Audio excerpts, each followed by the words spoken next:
Hi, Gary Stearman. Time for another Prophecy Watchers update. And in studio with me today, Dr. Mark Hitchcock.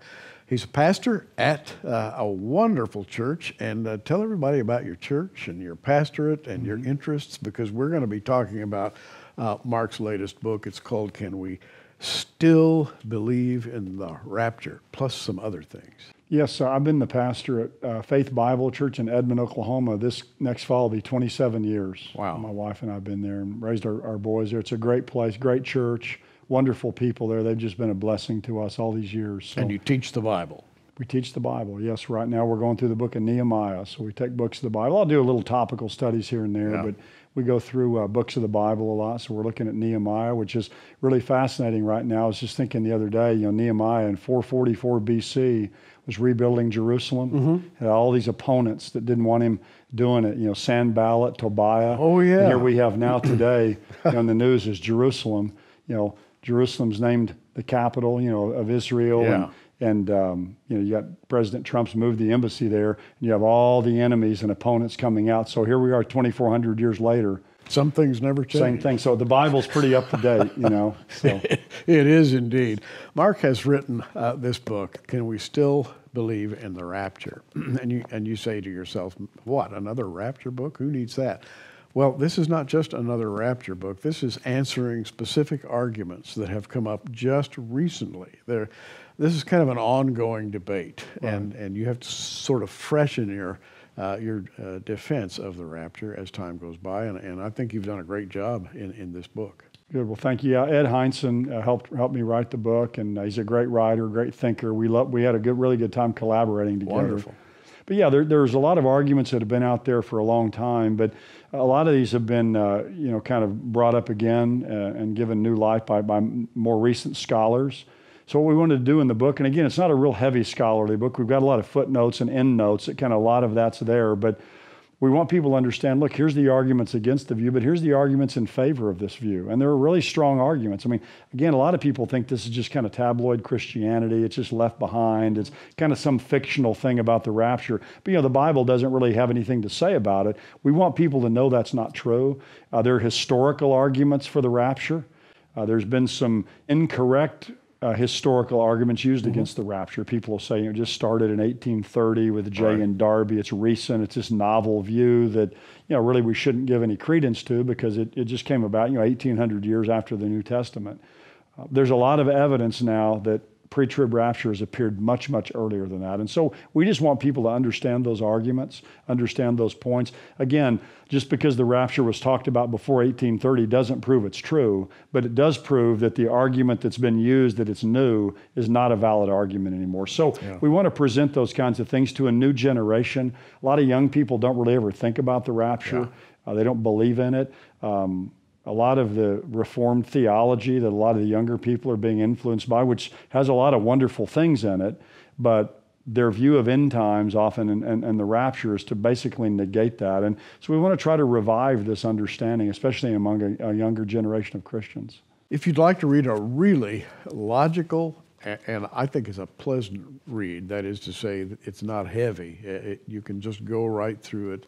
And the information that Mark provides is just, I think, exciting, just point after point after point. But what I want to do right now is switch gears, because Mark's written another book, which I think is really timely, given the world in which we now live. It's called Russia Rising. All we hear in the news today, Mark, is Russia, Russia, Russia. Right. No, it's everywhere. Yeah, it's all about the Russian collusion and all of these different things going on. And, again, those are political issues where there was collusion. Obviously, I think Russia did some things. And, again, who knew about it and when they knew about it and what happened. But we're not so much interested in that. But it is interesting, though, with the rise of Vladimir Putin. You've got the fall of the Soviet Union. Everybody thought, well, that's all over with. Well, the bears come roaring out of hibernation. And what we see today is, Russia is really the main player in the world. They're the most dangerous nation probably in the world long term. North Korea is a problem in the shorter term here, but it's a small hermit kingdom that's there. I mean, Russia is a formidable opponent. Russia has more nuclear weapons than any nation in the world, more than the U.S. And a lot of them are high tech. They are very high tech. Now, here's the thing. Vladimir Putin, some have called him the richest man in the world. He's Yes. up there with the other oligarchs making beaucoup money. Now, he also has advertised himself as a Russian Orthodox believer. All over the internet, you may have seen his baptism recently and his testimony, his Christian testimony about how he was raised to be a Christian, which is in deep contrast to the fact that he's a lifetime KGB operative and has been known to put people to death from time to time. This guy's complex. If he is in fact the biblical leader of the Russia that invades the Middle East, he's a very complex character. No, he is, and I think we see that with a lot of people. I mean, Adolf Hitler, used religion. He used the writings of Martin Luther to justify what he was doing. People are complicated. People who are dictators like that and tyrants use the things that are at their disposal to kind of sanitize themselves. How true. Try to make themselves look like something they're not. I'm not saying he doesn't believe it somehow in his own mind, the things that he's doing. But again, I think the main person that Vladimir Putin is looking out for is Vladimir Putin. And he's certainly looking out for his own country, but it's in his personal interest to do that. Well, in your book, you comment on the Russian buildups. And of course, Russia is coming into the Mediterranean with the big deep water nuclear subs and the large cargo ships that are docking on the coast of Syria, the deep water seaports, moving war materials inland into the innermost parts of Syria. They're just doing all kinds of things without getting much news coverage. No, that's right. I mean, you've got Russia, you've got Iran, both of them poised right now on the northern border of Israel. That's significant. You look at Ezekiel 38, 39, Rosh is mentioned there, Persia. These are probably the leaders of this coalition that comes against Israel in the end. So there they are, gathering troops, kind of the gathering northern storm. And, again, there may be a lot of twists and turns. I always like to use that term. There can be a lot of twists and turns before we get to the end. But to put both of these books I've written together, The Rapture and Russia, the Rapture is going to be an event as well that's going to change the world. We have no idea when the Rapture happens, how quickly the final pieces of the puzzle can come into place. But what we see now really is nothing short of a striking foreshadowing of what the Bible predicts for the future. Now, I see that you have your Bible open over there, and you're probably ready to read something about that. Well, one thing I just wanted to mention that's a really recent development I think is fascinating is that in Ezekiel 38, when it mentions the nations that invade the land of Israel, that coalition, again, it's Russia, you've got Iran, you've got Libya, you've got Sudan, you've got some of the Central Asian nations that are mentioned there. A lot of different nations are going to come. It's kind of the far enemies that come against Israel. But it mentions there that there's some nations that stay on the sidelines.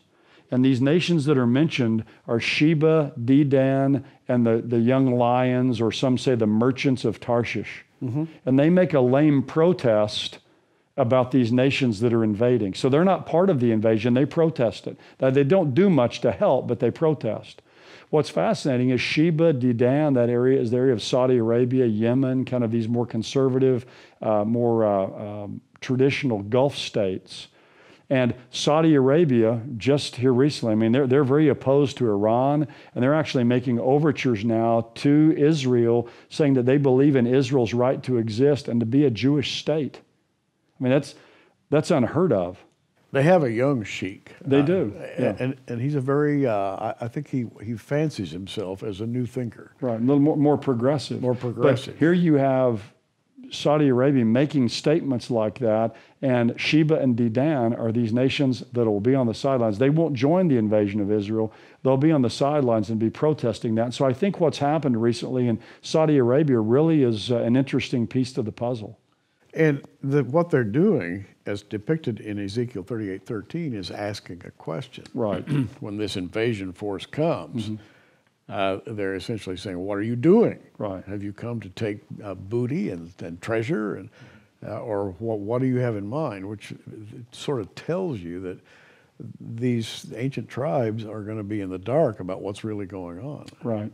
Yeah, I think the most significant thing to me is they're not part of it. Yeah, that's true. They're on the sidelines watching it, protesting it, Yeah, they're confused about what's happening and why it's happening, but I think it's interesting that the very nations that we see today in that part of the world who now are becoming more favorable to Israel are not part of the invasion. So in your heart of hearts, do you believe that we're the generation? And when I say that last generation is spoken of in the Bible, the one that sees the Lord return. Yeah, this is the season of his coming. Now, when you say last generation, well, there's several generations that may be watching this. So, yeah. but I believe this is the season. In Hebrews 10:25, the Lord says, don't forsake the assembling of yourselves together as the manner of some is, but do it all the more and encourage one another as you see the day drawing near. Meaning you'll be able to see the day drawing near. Yeah, if you can't see the day drawing near, then that doesn't mean anything. So we can see the day drawing near. And again, it doesn't mean that we know it's next year, or it's next month, but we can see that day drawing near. And I believe we're in the time now where we see the day drawing near. We're in that season. We don't know the date on the calendar of the Lord's return, but I think he tells us we can know the season. And certainly we're in that season. I think that's undeniable. And we have both of Mark's books in our online library right now, prophecywatchers.com. Click on the online library and scroll down to Mark Hitchcock's name. You'll find Russia Rising and Can We Still Believe in the Rapture? Both are very, very good books, and they have a lot of current force as far as I'm concerned. There's something people need to know right now. Yes, now that's what we try to write the books that will help people to live here and now, live in this world we live in, and understand what's happening, and how they can be ready for these things. Mark Hitchcock, he's always great to talk to, an absolute fountainhead of information, and a great writer too. Come again, visit us. Yeah, I'd love to. Thanks for having me. It's always good to be with you.